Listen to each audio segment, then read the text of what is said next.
Info kembali hadir di sela-sela aktivitas Anda bersama saya, Ayu Ramawati, yang akan memberikan berita COVID-19.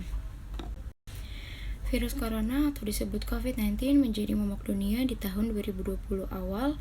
Penularan virus ini diketahui berasal dari Wuhan, China. Ini adalah bentuk mikroskopi dari virus corona yang sudah menyakit 238 orang dan membunuh lebih dari 4.300 pasien di seluruh dunia. Gambar ini dirilis dari Pusat Pengendali Penyakit di Amerika Serikat. Virus corona merupakan virus yang menyebabkan serangkaian penyakit mulai dari influenza hingga sindrom pernapasan akut, yang dimana 50.000 partikel virus ini bisa menembus lubang jarum kecil. Peneliti kemudian berhasil menemukan vaksin virus corona, sementara penderita yang mulai sembuh dan pulih mencapai 6.182 orang, sementara yang masih aktif ada 4.952 pasien di seluruh dunia dengan kondisi ringan 80%, dengan kondisi serius maupun kritis 12%.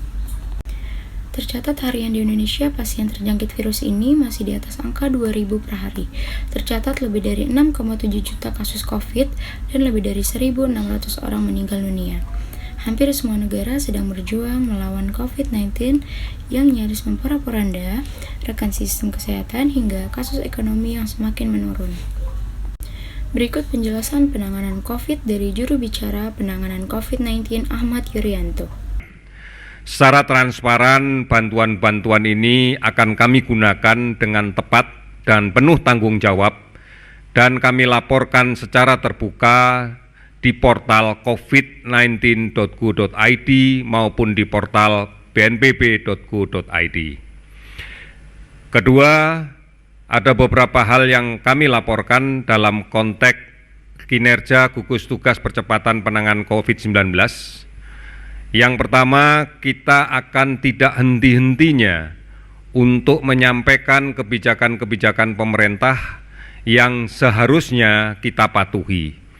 Yang pertama adalah kita tetap melakukan penelusuran mencari kasus-kasus positif yang berada di masyarakat, dengan kemudian melakukan pemeriksaan, mengumpulkan spesimen, mengujinya, dan kemudian juga secara serius melakukan penanganan kasus atau penderita COVID-19 di berbagai rumah sakit di seluruh Indonesia, baik itu rumah sakit pemerintah, rumah sakit BUMN, maupun rumah sakit TNI Polri, serta rumah sakit swasta.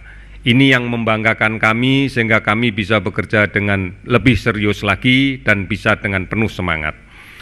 Kemudian sampai dengan hari ini, APD yang telah kita distribusikan lebih dari 191.000 ke seluruh rumah sakit di seluruh Indonesia yang menangani COVID-19 ini. Kemudian masker bedah sudah lebih dari 12 juta kita distribusikan. Kemudian masker N95 pun juga sudah lebih dari 133 ribu kita distribusikan ke seluruh masyarakat. Seluruh rumah sakit rujukan telah disiapkan, bahkan rumah sakit darurat yang melaksanakan kegiatan rawatan pun telah kita aktifkan.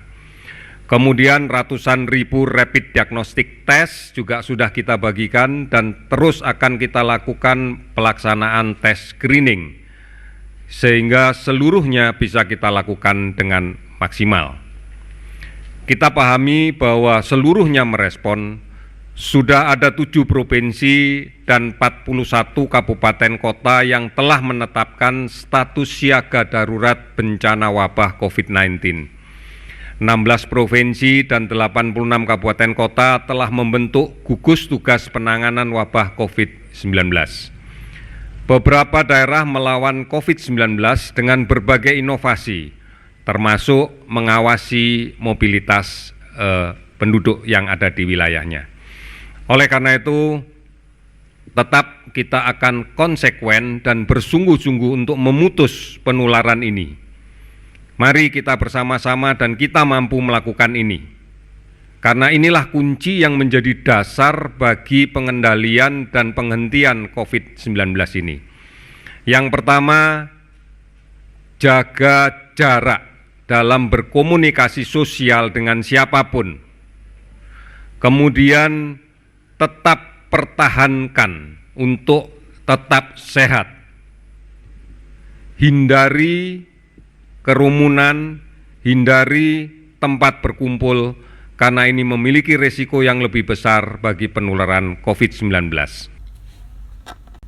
Pada Maret 2020, Presiden Joko Widodo mengumumkan 2 kasus pertama positif di Indonesia, yaitu ibu berusia 64 tahun beserta putrinya berumur 31 tahun.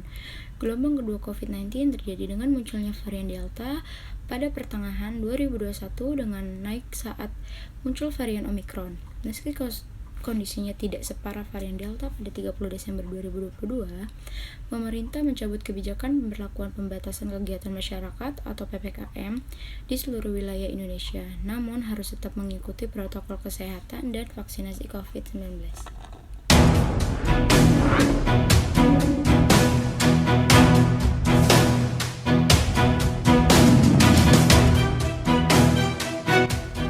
Sekian berita yang dapat kami sampaikan hari ini. Saya Aya Ramawati, pembawa acara seputar info pagi ini, mengucapkan terima kasih dan sampai jumpa.